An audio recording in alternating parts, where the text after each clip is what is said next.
Hi friends. तो जितने भी दोस्त अभी थाईलैंड जाने की प्लानिंग कर रहे हैं, थाईलैंड जाने से पहले हमारे पास बहुत क्यूरियोसिटी होती है, होनी भी चाहिए। हम दूसरे देश में जा रहे हैं, अपने देश में नहीं है कि हिंदी में बात कर लेंगे या कोई अंकल चाचा ताऊ से फ़ोन करवा लेंगे और सॉल्यूशन हो जाएगा। हम जा रहे हैं दूसरे देश में जहाँ की करेंसी अलग, भाषा अलग, खान पीना अलग और सबसे बड़ी चीज़ आपके फ़ोन नहीं चलते हैं। दोस्तों, मैं विनीत पांडे एक व्लॉगिंग कर रहा हूँ, फर्स्ट टाइम एक प्रॉपर व्लॉगिंग करने की कोशिश कर रहा हूँ और आज मैं आपको एक इन्फॉर्मेशन दूंगा वीज़ा रूल्स के बारे में। वीज़ा रूल्स के बारे में इन्फॉर्मेशन सबसे लेटेस्ट है क्योंकि मैं थाईलैंड में हूँ। पहले मैंने सुबह 8 तारीख को थाईलैंड में था, 8th of May I landed. 8 मई को मैंने लैंडिंग की थी, तो मैंने सोचा मैं आज ही बता दूं। पर दोस्तों, जेट लैग की वजह से इतनी भयानक नींद आई, ऐसी नींद आई कि मैं बेहोश हो गया अपने रूम के अंदर, तो मैं उस दिन कुछ बता नहीं सका। फिर 9th को थोड़ा घूमने में चला गया और आज मैं अर्ली मॉर्निंग आपके लिए वीडियो रिकॉर्ड कर रहा हूँ। तो अगर आप सिर्फ थाईलैंड के लिए जाना चाहते हैं और इन्फॉर्मेशन आपके लिए सेटिस्फाइंग है, ऑथेंटिक है, रियलिस्टिक है, चैनल को सब्सक्राइब कीजिएगा। जो दोस्त मुझे फर्स्ट टाइम देख रहे हैं, मैं आपको बता देता हूँ, मैं फुल टाइम ब्लॉगर नहीं हूँ, मेरा ये काम नहीं है, मुझे आती भी नहीं है ब्लॉगिंग, पर मुझे सच बोलना आता है ऑन कैमरा। मैं टीचर हूँ। मैं दिल्ली यूनिवर्सिटी में 3 साल असिस्टेंट प्रोफेसर की तरह पढ़ा चुका हूँ, as an assistant professor, department of English. उसके बाद मैंने खुद की क्लासेस स्टार्ट की और जहाँ पे जब से मैंने क्लासेस स्टार्ट की हैं तब से I am teaching UGC net, CUET PG, UPSC English literature. और घूमने का शौक़ है और लिटरेचर पढ़ने पढ़ाने का शौक़ है। चूँकि आने से पहले मैंने बहुत सारे वीडियोस देखे, आई वांटेड टू नो कि कहीं मैं कोई मिस्टेक ना कर दूं, तो मैंने बहुत सारे ब्लॉग देखे थे और उनसे मुझे इन्फॉर्मेशन मिली, बहुत सारी इन्फॉर्मेशन मिली। कुछ ज़्यादा ओवर एग्जैजरेटेड इन्फॉर्मेशन थी, कुछ बहुत पॉइंट टू पॉइंट थी, अच्छी भी थी। तो मैंने सोचा कि क्यों ना मैं आपको अपना इन्फॉर्मेशन देता हूँ। तो फर्स्ट ऑफ ऑल, एक तो मैं ब्लॉगर नहीं हूँ, तो मुझे कोई व्लॉग्स में बढ़ा चढ़ा के बोलने की ज़रूरत नहीं है, या इस ब्लॉग में कुछ ऐसा सेंसेशनल बोलूँ कि लोग देखें आएँ, उसकी कोई ज़रूरत नहीं है। शुरुआत करते हैं। ये मेरा होटल है, जैमटेम कुछ नाम है। तो हाँ, but it's not for normal vlog, normal people coming. मतलब आप वैसे मत लेना, मेरा कहने का मतलब है अगर आप बजट फ्रेंडली कर रहे हैं तो यहाँ मत आना, ये बहुत कॉस्टली है। 18,000 पर नाइट के हिसाब से ले रहे हैं। उसमें मैंने विला लिया हुआ है, मेरा विला है वाटर विला।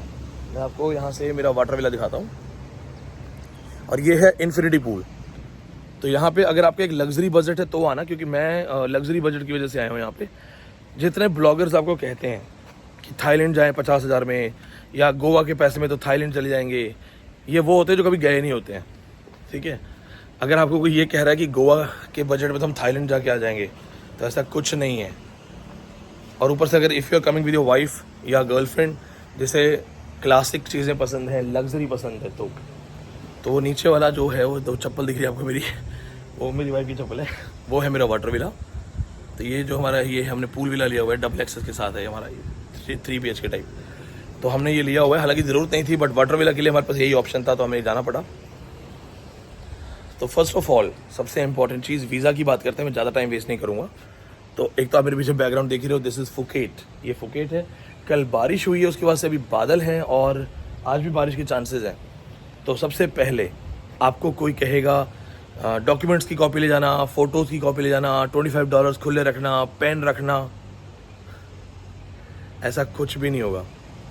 देखो, रखना अच्छी चीज़ है, ले लो, लेकिन जो आपको डरा रहे हैं ना कि $25 लगेंगे, वीज़ा फीस, आपसे फॉर्म भरवाया जाएगा, हमसे कुछ नहीं पूछा है। मैं 10 मई को अर्ली मॉर्निंग 6 बजे वीडियो रिकॉर्ड कर रहा हूँ। 8 मई को हम दिल्ली से हमने डायरेक्ट फ़्लाइट ली थी अर्ली मॉर्निंग। दिल्ली से सुबह 6 साढ़े 6 की फ़्लाइट ली थी, 12:30 तक हम यहाँ लैंड हो गए थे। हम जब यहाँ पे इमिग्रेशन में गए, हमारा पासपोर्ट उन्होंने देखा, हमसे पूछा हाउ लॉन्ग। मैंने कहा 4-5 डेज़। उसने कुछ नहीं पूछा, फ़ोटो खींची और जाने दिया। तो ये है लेटेस्ट अपडेट कि वीज़ा से रिलेटेड यहाँ वीज़ा प्रोसेसिंग ऐसा कुछ भी नहीं हुआ। अब क्या ये थाईलैंड में नहीं हुआ? तो मैं दोस्तों लगभग 2 साल पहले मालदीव्स गया था। मालदीव्स जाने से पहले भी मैंने वीज़ा से रिलेटेड बहुत सारे रूल्स देखे थे कि अच्छा ये, अच्छा वो। तो मैं मल्टीपल डॉक्यूमेंट्स की photocopies, multiple copies of ID cards, multiple अपने पासपोर्ट साइज़ फ़ोटोज़ सब लेके गया था, जो मेडिकल इंश्योरेंस वगैरह है। लेकिन वहाँ पे भी उन्होंने कुछ नहीं पूछा हमसे, कुछ भी नहीं पूछा। दुबई जब मैं गया था, तो दुबई में तो शायद पहले से कुछ हमने वीज़ा लिया था 6,000-7,000 रुपये लगा के, तो उन्होंने फ्रैंकली वहाँ भी कुछ नहीं पूछा था उन्होंने। या तो देखो, उनके पास पहले से इन्फॉर्मेशन पहुँच जाती है कि फ्रीक्वेंट फ्लायर है या क्लीन कस्टमर है, ऐसा कुछ है। तो मेरा सजेशन है कि अगर आप फर्स्ट टाइम फ्लाई कर रहे हैं, फर्स्ट एवर टाइम, सबसे पहली बार फ्लाई कर रहे हैं, तो अगर आप फर्स्ट टाइम फ्लाई कर रहे हैं तो फिर आप कुछ डॉक्यूमेंट्स अपने रख लो, ठीक है। ID कार्ड्स, पासपोर्ट्स की फ़ोटोकॉपी करा लो। हाँ, एक सजेशन है, पासपोर्ट की फ़ोटो कॉपी करवा के रख लो, क्योंकि यहाँ पे कई बार लोग क्या करेंगे, स्कूटी वगैरह देने के लिए आपसे पासपोर्ट की कॉपी मांगेंगे। तो अगर आप पासपोर्ट की कॉपी नहीं दे सकते तो उनको बोलना फ़ोटो खींच लें। हमसे हमारा पासपोर्ट मांग रहा था, हमने कहा अच्छा हम दिल्ली से आए, हम तुझे अपना पासपोर्ट दे दें। हाँ, तो यहाँ पे पासपोर्ट रख लेगा, फिर हमें ब्लैकमेल करेगा कि पासपोर्ट नहीं है। हमने कहा फ़ोटो खींच ले, फिर कह रहा है ओके ओके। और यहाँ पे इंग्लिश बहुत कम चलती है, इस भरोसे मत रहना कि हाँ इंडियन बहुत आते हैं तो इंग्लिश बहुत चलती है। चाइनीज़ एक्सेंट में काम चलाओ अंग्रेजी बोलेंगे। लग्जरी होटल में जा रहा हूँ तो भी मेरे ड्राइवर को इंग्लिश नहीं आ रही थी। मैंने मेरे ड्राइवर से सिर्फ, और मैं कौन सी हाई फाई इंग्लिश नहीं बोल रहा था, फ्लुएंट इंग्लिश। मैंने ड्राइवर से पूछा time what distance how long, उसने कहा हाँ AC। जितनी बार मैं टाइम पूछूँ बंदा AC ऑन कर दे। चलो कोई बात नहीं। गेट कीपर था, गेट कीपर को मैं पूछ रहा हूँ पटोंग बीच लेफ्ट राइट, तो उसको पटोंग समझ नहीं आ रहा। वो कह रहा है फ़ोटो खींच दूँ फ़ोटो। तो यहाँ पे इंग्लिश बहुत कम है, बहुत दिक्कत हो रही है हमें बात करने में, ठीक है। जबकि कहने के लिए लग्जरी होटल्स में they should be highly trend. हाँ, जो फीमेल स्टाफ है वो थोड़ा समझ रहा है, बट उनके चाइनीज एक्सेंट के साथ आपको समझ नहीं आएगा वो कह क्या रहे हैं। एक और इम्पॉर्टेंट चीज़, जेट लैग हो जाता है तो आप अपनी मेडिसिन वगैरह लेके आइएगा, क्योंकि अगर आपको 5 घंटे 6 घंटे बैठने की आदत नहीं है, नॉर्मली हार्डली 4 घंटे की फ्लाइट है, लेकिन अगर आपको 4 घंटे बैठने की आदत नहीं है, अच्छा ऊपर से उसमें क्या है लगभग 1.5-2 घंटे समुद्र के ऊपर उड़ेगा, तो एक सी जो एटमॉस्फेयर होता है, सी इन्वायरमेंट, वो भी आपका प्लेन में इन्वॉल्व होता है कहीं ना कहीं। हालांकि प्लेन फुल्ली एयर पैक्ड होगा फिर भी, तो अब ध्यान रखिएगा जेट लैग से रिलेटेड कम खाना खा के आइए, अर्ली मॉर्निंग ना खाइए, कम खाइए, या फिर टेक वाटर, ये सारी चीज़ें करो। दूसरी इंपॉर्टेंट चीज़ आपको जो मैं बताना चाहता हूँ, यहाँ पे अगर आप बुकिंग करके आते हो तो मेक माई ट्रिप या जो जिससे भी आप बुक करते हो, मैंने मेक माई ट्रिप से किया है, वो कंपेरेटिवली सस्ता है, वो ज़्यादा सस्ता है। मैंने यहाँ पे दिमाग लगाया था, मैंने सोचा था कि मैं 2 दिन का बुक करता हूँ और बाकी मैं यहाँ पे से बातचीत करके बार्गेन करके बुक करूँगा। बट ये अगर आप लग्जरी होटल्स में जा रहे हो ना, या बड़े होटल्स में, तो फिर आप बाहर से ही बुक कर लो ऑनलाइन, वो सस्ता पड़ेगा। फिर मैंने दोबारा जैसे चीज़ें बुकिंग वगैरह की हैं तो अपनी मेक माई ट्रिप से की है, वो सस्ता पड़ा।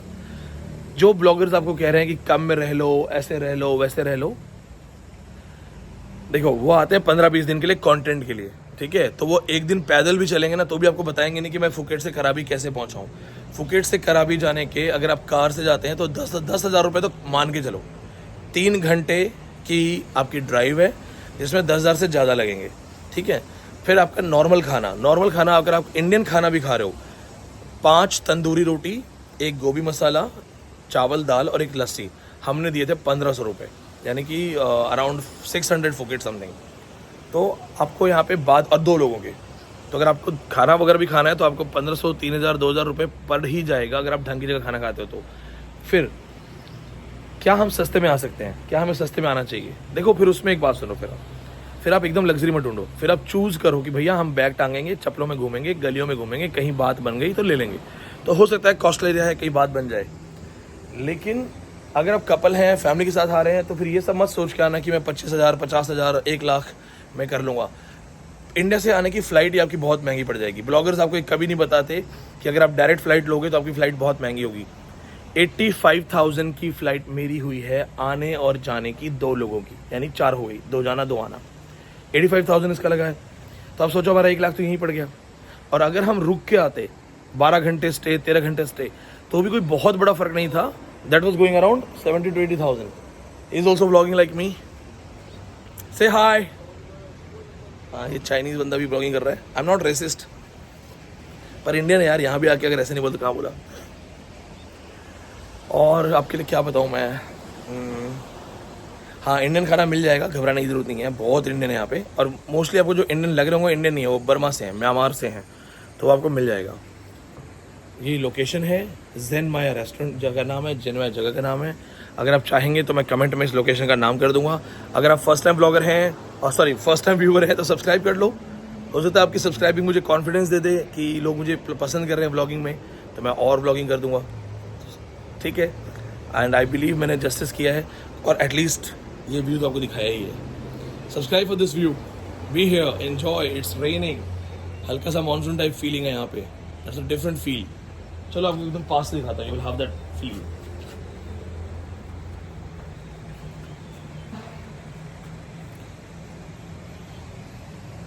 सब्सक्राइब।